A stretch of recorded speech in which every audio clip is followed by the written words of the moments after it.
Welcome back to Grow and Preserve. I'm Carter and I'm so glad you're here today. We have a topic to get into today. It is July 24th, I think, as I'm filming this, and it's time to get ready for the fall garden. I know it seems like we're just right in the middle of summer. The tomatoes are coming in, the peppers are starting to come in, but it's time to get ready for fall. So about 10 days ago, July 15th, I seeded some cauliflower, broccoli, cabbage, Brussels sprouts. I did enough for my garden and a friend's garden, and I will do this probably 2 more times. So every 2 weeks, I'll sow a flat like this. So what I want to do today, I'm going to show you these in just a second, is start to thin them out. And that's a very hard thing to do. You see a little plant and it looks so cute and it looks perfectly healthy and it's just right there with its buddies, just the same size, and you have to cut it off. But you do. You have to.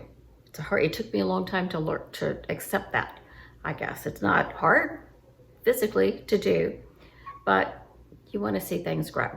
So anyway, we are going to do that today, and I'm going to put it on camera so I actually do it. There are a couple that aren't quite ready to choose which one is going to be the strongest yet.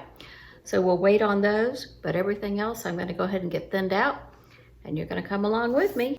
You can see that pretty well. So we're going to start over here. This is Happy Rich Broccoli, which is a wonderful broccoli variety from Johnny Seeds that we tried last year. So I have 2 here. Both of them look pretty good. I'm just going to snip that one. I only have 1 in this container. This one, let's see. I have 2 here, so I'm going to take the smaller one. I could pull these out. I could even replant them, but you run the risk of disturbing the roots of the one that you're leaving. And secondly, in this batch, I don't really have room in my garden for yet, or actually in any, we can't eat, 8 cauliflowers that all come in the same week. We can't eat 8 broccolis that all come in the same week. Now, I can preserve some of it, certainly, but we're not huge fans of frozen broccoli, frozen cauliflower. We really like to eat that fresh. Now, with the cabbage, I will certainly ferment it, and we love to have that on hand. But for the most part, I want to keep my plan going of this, and then 2 weeks later, I'll have another round of this come in, and then 2 weeks later, I'll have another round of this come in, and we ought to be able to keep up with everything pretty well. So I have 3 good looking ones here. This one is starting to get a true leaf, that leaf there in the center. So I'm going to cut the other 2. They're a little bit farther behind. Okay, here I have another Happy Rich Broccoli that was not even standing up straight, so we'll take that one out. Here, I'll take the one out in the corner and this one out. These 2 right here, a little smaller than that other one, right in the center. So I think this one, even though this one seems to be a little farther behind than these 2, I do like where it's placed in the bin, so I'm going to snip out these 2. Now this is an easy one. This is a cabbage. This is a farro cabbage. That's the name of it. I'm going to snip out that one because it can't even stand up on its own. Let's see what we have here. I'll keep that one right in the center.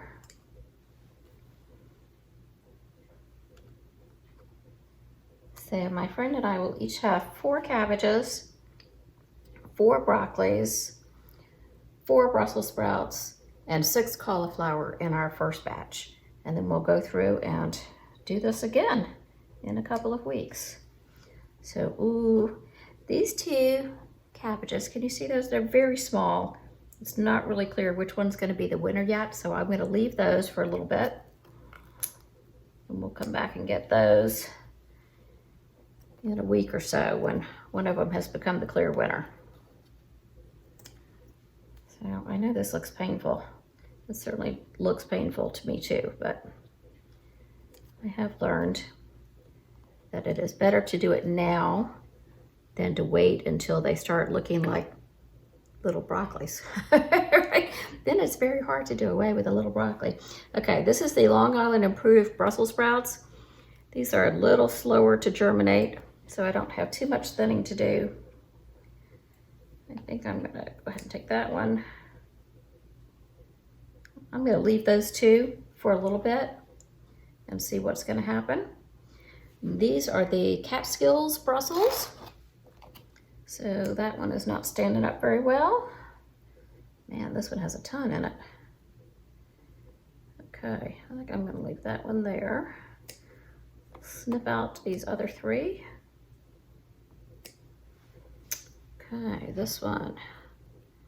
Well, that one looks like a clear winner there. So we'll snip out these. Very good germination on the Catskills. Not so much on the Long Island Improved. Could be that that's just slower. I actually haven't grown those before. Okay, I'm gonna take this one, and then there's a tiny little one down here. Do you like Brussels sprouts? I know not everybody likes Brussels sprouts. When I was a kid, growing up in the South, my mother would boil those little suckers. Oh, they were just awful, just absolutely awful. And then I had to eat them all before I could leave the dinner table. So I had to cut them in half, and actually probably in quarters, I guess it was, and swallow them with a giant gulp of tea. We had sweet tea back then. I don't eat sweet tea anymore, or drink sweet tea anymore. But man, that's what it took to get the Brussels sprouts down. Whew, those were bad.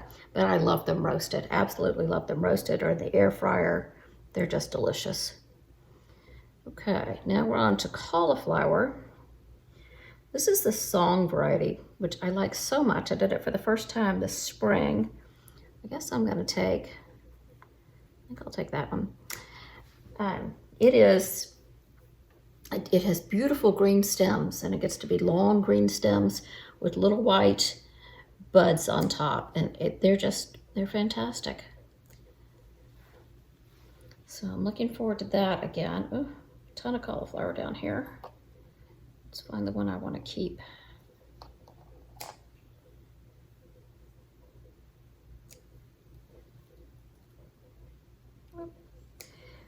And we eat a ton of cauliflower. We really enjoy it. We used to eat it a lot more as cauliflower rice and stuff. My husband has finally said, oh, please don't do that to me anymore. But I still like it as cauliflower rice. Also, because I'm dairy free, I sometimes turn it into a cauliflower Alfredo, which is a wonderful recipe by one of my favorite chefs, cookbook authors. I will make that for you at some point. I don't know which one to cut here. They both look great. I think I'll take that one out.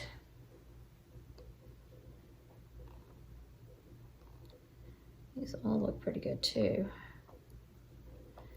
Keep that one because it's true leaf is starting.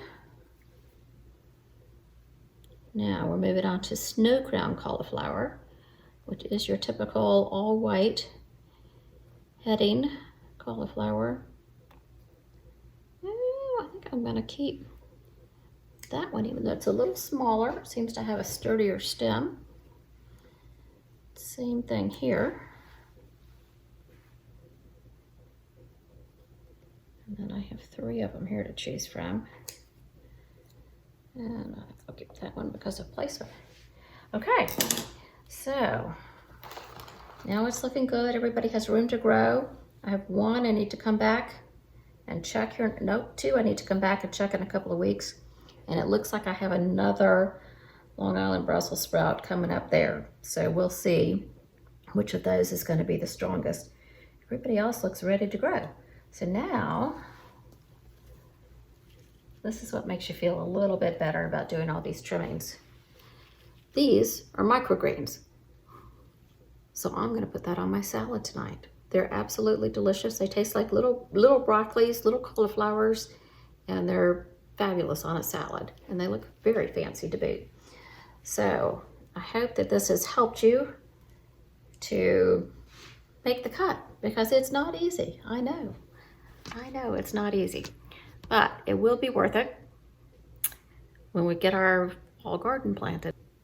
Okay, So thanks so much for being with me today. It was so much fun to have you along and give me a little moral support as I trim my seedlings for fall. So I hope that I was able to help you as well. I hope that you will like the video and subscribe, and we'll get you tons more content. And so we do gardening and we do cooking and canning and preserving of all different varieties. So I hope that you'll enjoy it and come along with me. So again, this is Carter with Grow and Preserve, and thank you so much for being here. Bye-bye.